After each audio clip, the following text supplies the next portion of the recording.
Hi, welcome to my vlog. I'm Alma. So this week I was in my sketchbook playing and I created this artwork based on two photos from an amazing photographer on Pexels. I get a little obsessed on Pexels. I start to hoard reference photos, and I was scrolling through his photo feed and saw these beautiful photos of deer, and this one in particular caught my attention because the angle of his head was just right. And actually it was the deer that inspired this artwork, because I just thought it would be really charming to have this deer peering in through the window. Now, many of you know I've been living in Portugal. I recently moved here about over 3 months ago now, and in my neighborhood there are so many animals. The other day I came upon a sheep walking along the road. So I guess the point I'm trying to make is I'm just really inspired by the beautiful nature of my surroundings, and in particular the animals. Now, I probably will not see a deer. I don't think there are deer here, but girl can hope. I do have a park nearby that has quite an array of chickens and 2 bunnies and lots of ducks, and it's really fun to go watch them. So I just want to say a huge thank you for those of you who subscribe to my channel. And if you're here for the first time, you're going to find a little bit of a hodgepodge of art and footage of Portugal. I always include art with all of my videos. Part of it is, I think I'm settling in, and it's taken me a while to figure out, what is the true direction of this art vlog. I want to be helpful. I've been making art for so many years, 20 plus years now, and I feel like I have so much to offer and so much to give. So if you have any questions, I'm happy to answer them, and I'm hoping that you find, things here that will help you on your creative journey. But I'm super open to feedback, and I'd love to support you. So let me know what you'd like to see more of.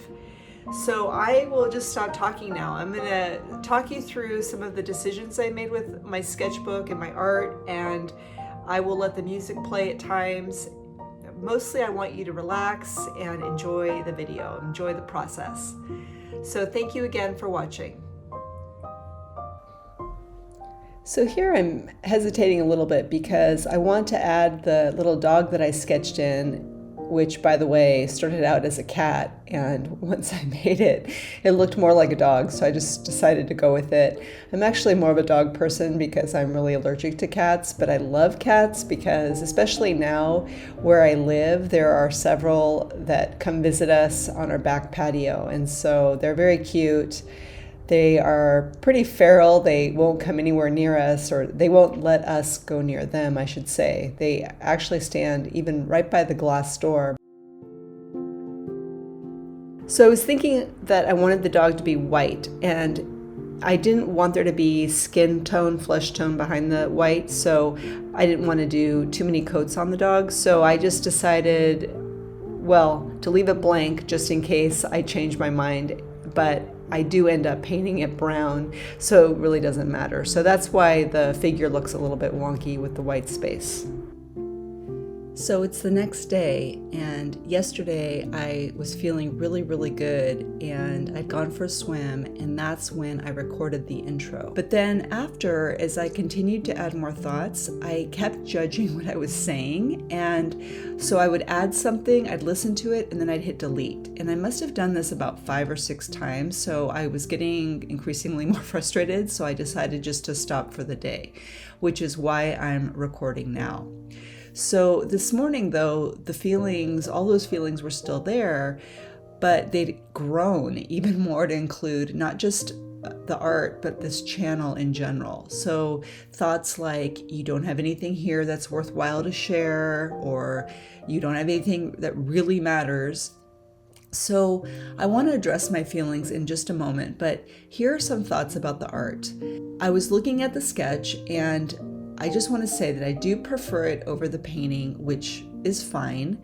I like both, but I'm preferring those initial lines. Those were my very first impressions from the reference photos that I loved. So they were my response to the photos. I see my energy in the sketch, and likely it's because I felt that energy when I was drawing it. I really wanted to paint the wall green, so I'm glad that that happened. And what I learned is, instead of sketching in my flimsy notebook, the one on the right, that really can't take any paint and water without being destroyed, I should always sketch in a sketchbook with better paper so that I can paint it if I want to. So I guess what I learned is to use the highest quality materials that I can afford every time, not just sometimes. Sometimes I think like, oh, I shouldn't just sketch this in my good sketchbook because, I don't know how it's going to turn out. And really that just is all about doubt.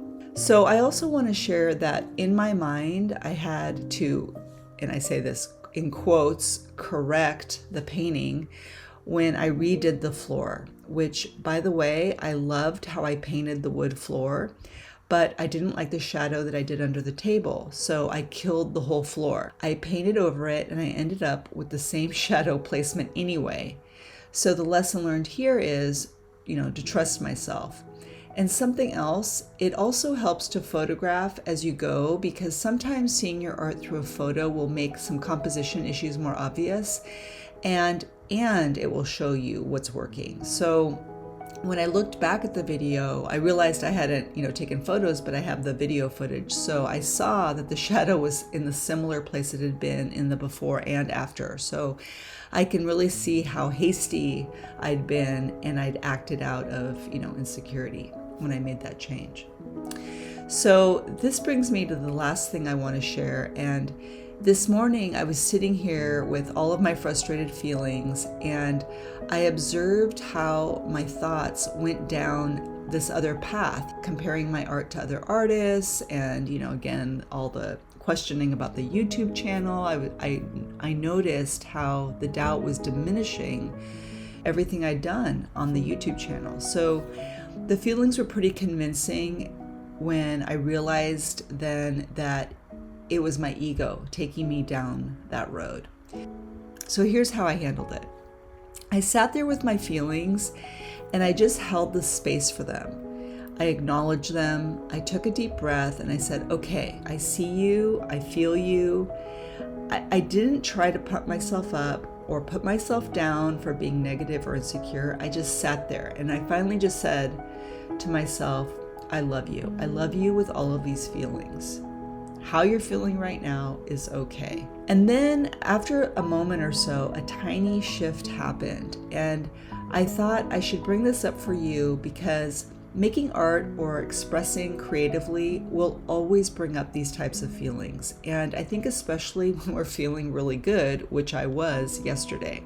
I've learned, though, that the kindest thing that I can do for myself is just to ride that wave of feelings and feeling them, witnessing them, and then validating them, which is to say, loving myself through it. The silver lining for me is this. I was feeling like I don't have something valuable for you here, and that's just not true. We all come up against self-doubt and insecurity, and I think acknowledging that takes the power out of it. I used to ignore how I felt, or I allowed these feelings to overrule what I was doing. And this morning, they were putting into question the hundreds of hours I've put into this channel. So the truth is, I love sharing my art, even if I don't say anything, like in some of the time lapses. I love sharing what I have to say about my art, and sometimes I look back at videos and they do spark even a new idea for me. So if sharing my art inspires you or helps you in some way, that's just icing on the cake. Thank you again for watching, and happy creating.